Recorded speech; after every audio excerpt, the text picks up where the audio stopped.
Chapter 9, I think, can be a really tough one if you don't have the right mindset as you read through and try and understand where equality is coming from, and particularly on his discussion of good and evil right at the very, very end of the chapter. So if you have my book, it's on page 85. If you have a different one, then you can find it.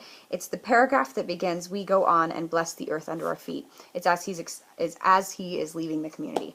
So here's what he says. "We go on and we bless the earth under our feet, but questions come to us again as we walk in silence. If that which we have found is the corruption of solitude, then what can man wish for save corruption? If this is the great evil of being alone, then what is good and what is evil?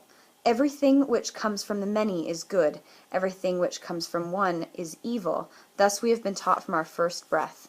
We have broken the law, but we have never doubted it. Yet now, as we walk through the forest, we are learning to doubt."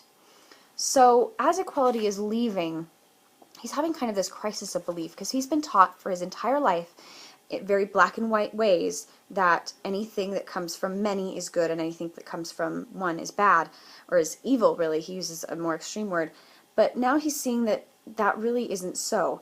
But unfortunately for equality, he's going to start switching it so that it comes with it, so that his world is still black and white, so that anything that comes from the individual is automatically good, and anything that comes from the many is automatically evil.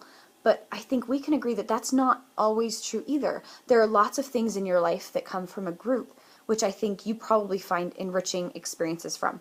I'm sure there are times when you've spent with your family where you have found that you really enjoy spending time with them, and it's blessing your life, and it's making you better, and you're learning from them and they're learning from you. Or a sports team, perhaps, that there are things that you do as a team better than you can do by yourself. I know when I played soccer when I was a kid, I had much more fun playing soccer with teams than I did by myself in the backyard, because there's only so many times I could hit the ball by myself that it was still interesting to me. After that, it just got kind of boring. But then I think you can also find that there are times in your life where the things that come from an individual are also good. You can, for example, go to a piano recital and hear the work of an individual and experience the time that they have spent playing a piece and benefit from their hard work, from the things that they have done by themselves.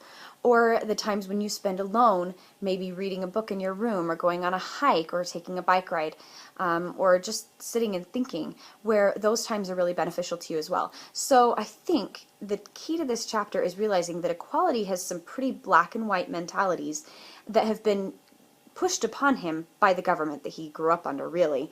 So it's not really his fault. You can't really blame him too much. But he's going to switch them like this, and we need to find a way to mesh them so that we can have the best of both worlds. And that's really where we're going to spend a lot of our discussion time for the rest of the year. So see, as he does this, how you can start thinking about this.